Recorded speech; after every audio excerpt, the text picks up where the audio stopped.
Assalamualaikum warahmatullahi wabarakatuh. Hi everyone, welcome back to my channel. Dalam video kali ini saya akan mencoba menerangkan tentang bab kita selanjutnya dalam mata kuliah perkembangan peserta didik, yakni implikasi karakteristik peserta didik dalam tahap terhadap pembelajaran. Saya akan mulai dari pertama, pengertian implikasi. Implikasi dalam Kamus Besar Bahasa Indonesia adalah keterlibatan atau keadaan terlibat. Jadi di sini kita bisa mengartikan bahwa implikasi karakteristik adalah bagaimana seorang peserta didik itu terlibat secara aktif, mempengaruhi, yaitu karakteristiknya itu terhadap tiap-tiap perkembangan dalam tahap belajar. Nah, selanjutnya saya akan berangkat dari sebuah teori dari John Locke, yaitu empirisme, di mana teori ini mengemukakan bahwa ada sebuah klaim tabula rasa yang diartikan bahwa anak lahir ke dunia seperti kertas kosong atau putih atau meja berlapis lilin yang belum ada tulisan di atasnya. Kertas kosong tersebut dapat ditulisi sekehendak hati yang menulisnya, dan lingkungan itulah yang menulis kertas kosong tersebut. Menurut teori ini, kepribadian didasarkan pada lingkungan pendidikan yang didapatinya atau perkembangan jiwa seseorang bergantung kepada pendidikan. Singkatnya, kita bisa mengartikan bahwa teori empirisme ini mengedepankan tentang seorang individu ini terlahir netral, dan bagaimana dia akan menjadi seorang individu yang utuh itu tergantung lingkungan sekitar atau pengalaman yang telah dia alami dalam semasa hidupnya, termasuk juga pengalaman belajar.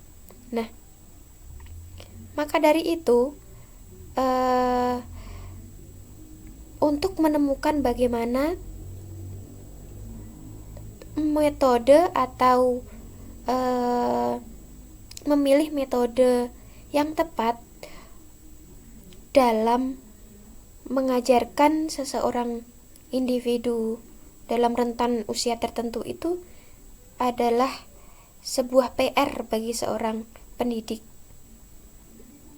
Jadi, tiap-tiap karakternya akan berbeda. Contohnya, seorang pelajar usia dini atau usia dasar pasti akan berbeda dengan usia dewasa seperti itu. Nah, seperti apa? Langsung saja. Di sini saya akan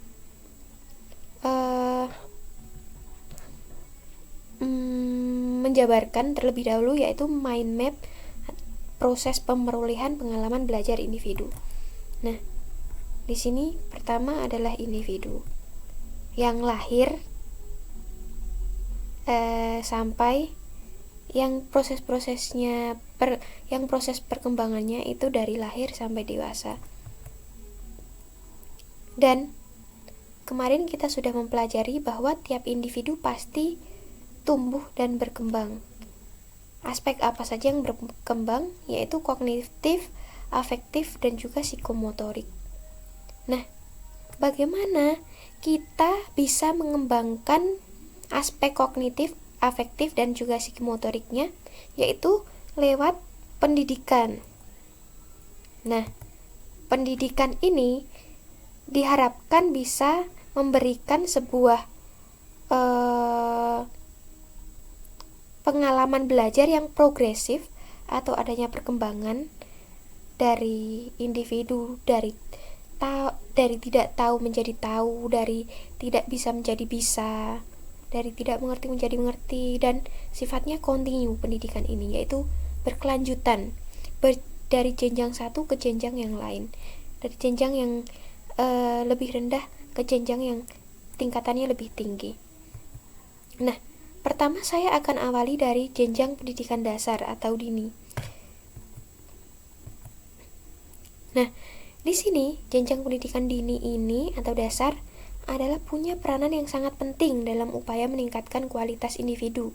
Ini terbukti dengan adanya wajib belajar 9 tahun yang digagas oleh pemerintah.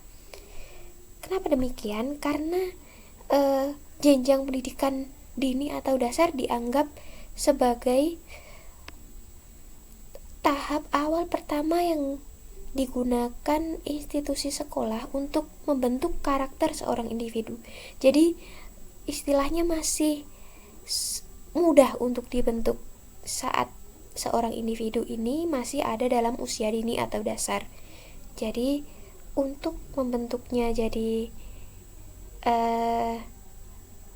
melingkar, istilahnya melingkar, analoginya melingkar atau huruf S atau bagaimana, itu sangat mudah seorang individu ini terbentuk pada jenjang usia sekolah dasar. Nah, di sini ada tugas perkembangan anak usia SD yang saya kutip dari Heavy Course. Mungkin ini pernah kita bahas dalam kuliah kita minggu-minggu lalu dalam tema pendidikan usia dasar, tapi kita ulangi saja di sini ya. Pertama, terlibat dalam keterampilan fisik, permainan dan aktivitas fisik. Salah satu ciri-ciri individu atau anak yang ada dalam jenjang usia dasar. Tentu saja karena sangat aktif seorang individu saat dia ada di usia dasar. Melatih dan mengembangkan hidup sehat. Nah, di sini juga ada banyak nilai-nilai dasar moral yang harus kita ajarkan dalam untuk anak jenjang anak usia dasar. Lagi adalah belajar bersosialisasi dan bekerja sama dengan kelompok. Mungkin ini jelas ya. Selanjutnya, belajar menjalankan peran sosial sesuai dengan tatanan gender. Sudah bisa mulai membedakan saya laki-laki, saya perempuan, dan konstruksi gender dalam masyarakat atau dalam lingkungan saya. Anak laki-laki seperti ini, anak perempuan seperti ini, seperti itu. Selanjutnya, belajar membaca, menulis, dan menghitung agar mampu berpartisipasi dalam masyarakat. Ini dasar membaca, menulis pasti diajarkan dalam pada saat anak ada dalam jenjang usia dasar. Selanjutnya, membangun moral dan nilai-nilai yang ada di masyarakat. Karena di sini anak akan mulai bersosialisasi dengan teman sebaya, dengan teman kelasnya. Jadi anak juga akan mulai membangun moral dan nilai-nilai yang ada dalam masyarakat. Selanjutnya, upaya belajar untuk kemandirian pribadi. Anak akan mulai mandi sendiri, mulai menyiapkan kebutuhannya sendiri. Maksud saya, mulai mengerjakan PR sendiri, mulai bisa berangkat sekolah sendiri, seperti itu. Nah, setelah mengetahui bagaimana karakteristik individu anak usia dasar, lantas seperti apa peranan seorang pendidik yang ada dalam jenjang sekolah dasar? Pertama, seorang pendidik sekolah dasar harusnya menciptakan lingkungan teman sebaya yang mengajarkan keterampilan fisik, seperti lebih memakai model pembelajaran lebih cenderung ke kinestetik, seperti itu, untuk mendukung keaktifan siswa. Selanjutnya adalah model pembelajaran yang memberikan kesempatan kepada siswa untuk belajar berinteraksi, bersosialisasi, dan bekerja sama dengan teman sebayanya. Ini juga penting bagi seorang pendidik untuk mendukung seorang anak atau siswa itu dalam usia sekolah dasar berinteraksi, bersosialisasi dan bekerja sama dengan teman sebaya. Karena di sini tadi sudah saya beritahu bahwa anak mulai melakukan interaksi, sosialisasi, kerjasama. Jadi itu adalah PR seorang pendidik untuk mendukung aspek-aspek yang akan mendukung tercapainya tadi tugas-tugas perkembangan seorang individu pada usia dasar. Selanjutnya, kegiatan pembelajaran yang menggunakan pada pengalaman konkret dan langsung. Ini hampir mirip dengan poin 1. Yaitu pembelajarannya pasti akan seyogyanya bersifat konkret dan juga langsung, supaya anak sekolah, individu sekolah dasar itu lebih paham, karena pasti akan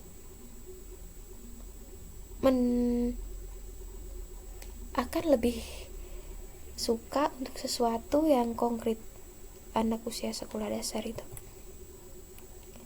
Selanjutnya, melaksanakan pembelajaran yang dapat mengembangkan moralitas dan nilai sosial. Ini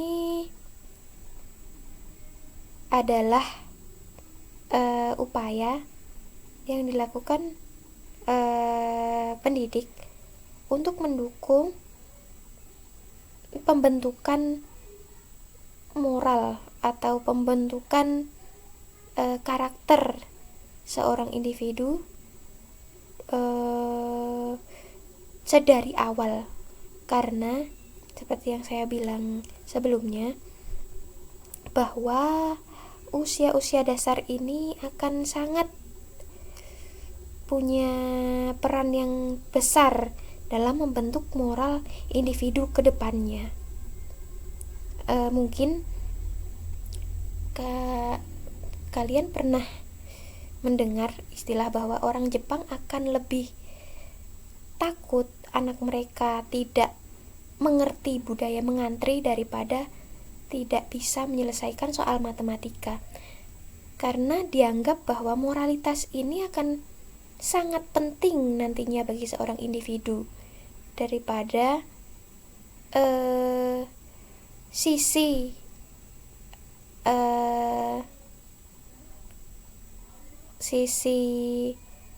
akademik seperti kemampuan matematika.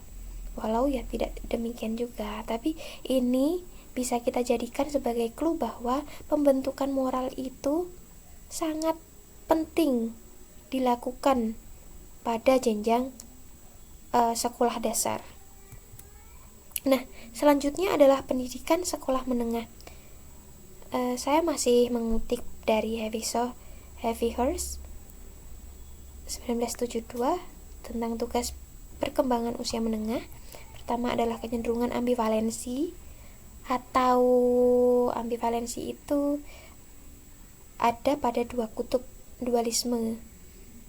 Di sini dicontohkan keinginan menyendiri atau bergaul dengan orang banyak, juga keinginan bebas dari dominasi.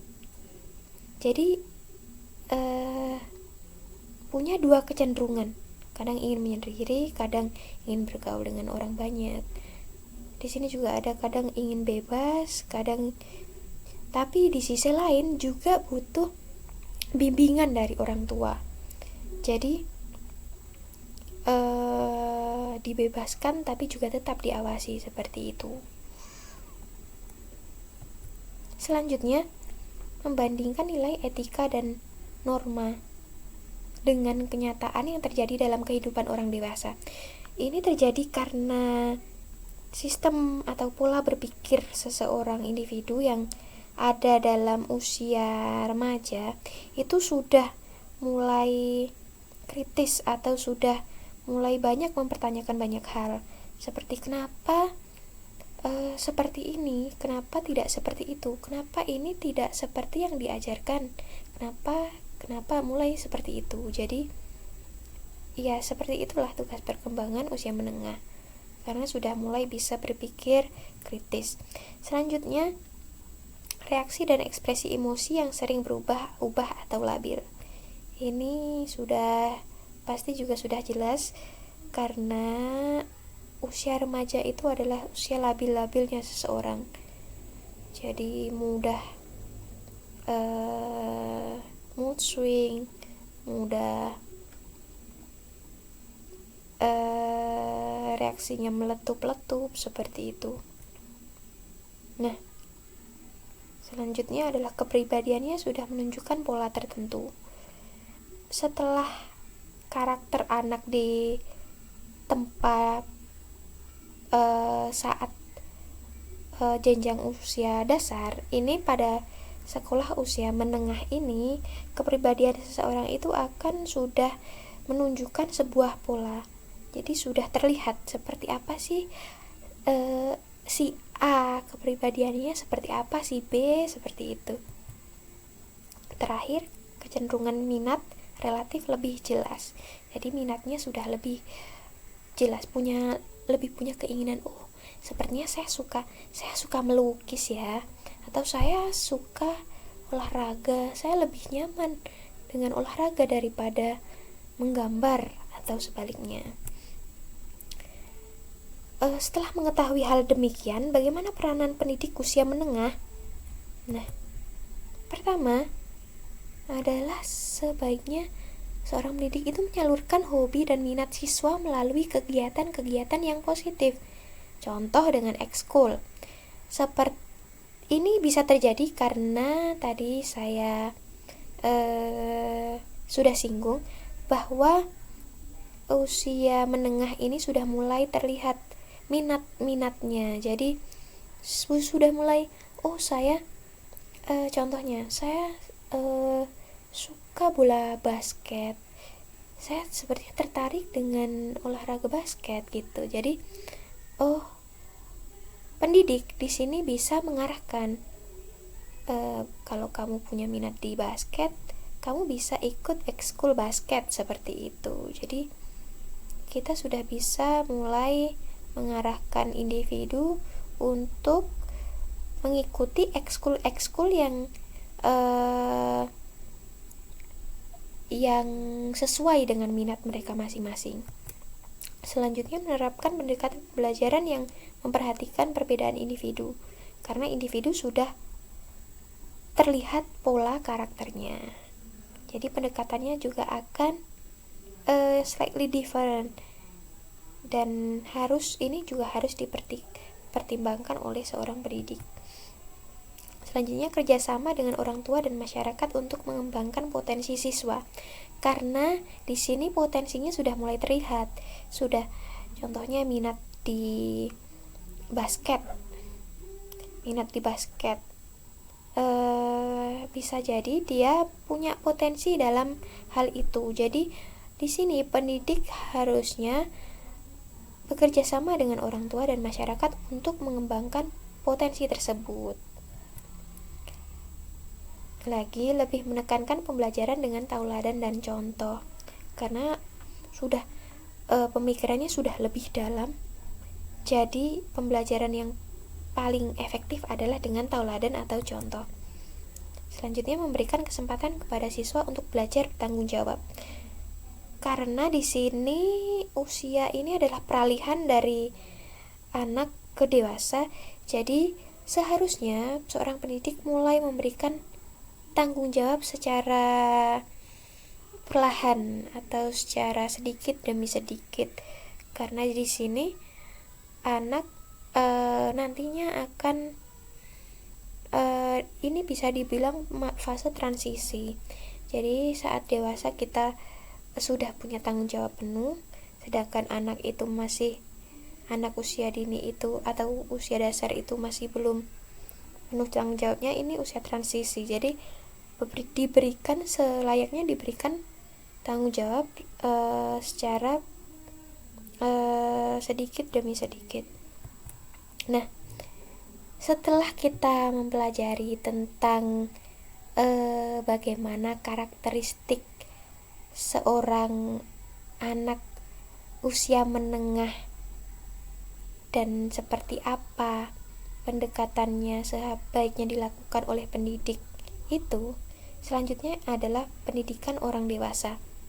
Masih ibit dari Havikhurst. Tugas perkembangan usia dewasa. Pertama, lebih mantap dalam pengembangan konsep diri. Di sini, konsep diri sudah terbentuk secara lebih mantap daripada usia transisi tadi. Jadi, individu lebih tahu, oh saya ternyata minat saya benar-benar di sini. Ternyata saya punya keahlian di A atau di B. Saya ingin mengembangkan diri karena saya punya skill di A, seperti itu. Jadi konsep dirinya lebih mantap. Next, mengedepankan pada pengalaman. Jadi pendidikan orang dewasa itu lebih mengedepankan daripada pengalaman, karena experience is the best teacher. Kalau kita belum benar-benar merasakan, itu mungkin masih tingkat belajarnya masih belum mahir. Karena jika kita sudah punya pengalaman di situ, pasti orang dewasa di sini akan lebih bisa banyak belajar dan mengambil pelajaran, karena pengalaman sekali lagi adalah guru terbaik. Lebih memiliki kesiapan untuk belajar. Orang dewasa juga lebih memiliki kesiapan karena sudah mulai tahu, oh saya belajar karena saya butuh, saya punya tanggung jawab, saya punya target seperti ini. Jadi akan lebih cenderung memiliki kesiapan belajar daripada usia menengah atau usia dasar. Nah, mengetahui karakteristik orang dewasa yang seperti ini, peran pendidik usia dewasa itu seperti apa? Nah, kita bahas. Pertama, menitik beratkan pada metode penemuan sendiri atau discovery method. Jadi, seyogyanya seorang pendidik usia dewasa itu mengarahkan seorang individu untuk belajar melalui pengalaman tadi. Dengan melalui pengalaman, dia akan bisa menemukan sendiri inti dari pelajaran yang dia ambil. Jadi discovery method ini sangat dianjurkan untuk pembelajar usia dewasa, karena di sini akan selain melatih untuk berpikir secara mendalam, juga akan lebih berkesan untuk pembelajar usia dewasa. Selanjutnya adalah menentukan model belajar pemecahan masalah atau problem solving kalau kita sering katakan. Jadi memang usia dewasa ini dituntut untuk lebih punya tanggung jawab penuh pada dirinya. Jadi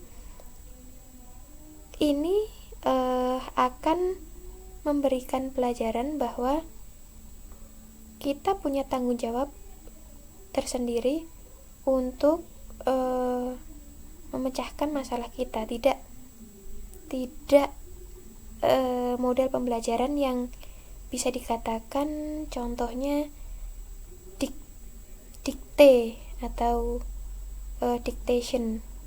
Tidak didikte tapi dorong untuk memecahkan masalah sendiri. Bukan 3 tambah 2 sama dengan 5, tapi 5 sama dengan berapa tambah berapa, seperti itu. Latih untuk mempelajari konsep. Jadi tidak hanya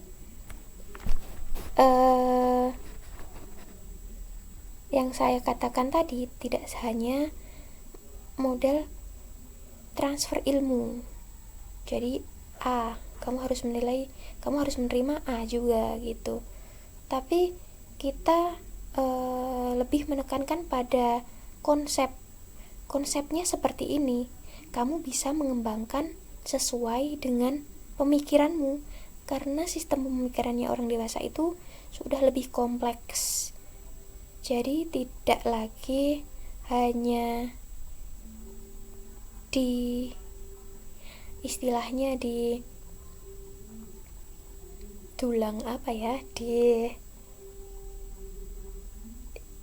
diberikan seperti adanya, tapi diminta atau diarahkan untuk hanya mempelajari konsep dan mengembangkan konsep itu sendiri. Selanjutnya adalah pembelajaran yang fleksibel. Ini adalah sesuatu yang tentu saja bisa dilakukan oleh pendidik usia dewasa atau karena mereka sudah mulai tahu, saya punya tanggung jawab sendiri, saya harus seperti ini.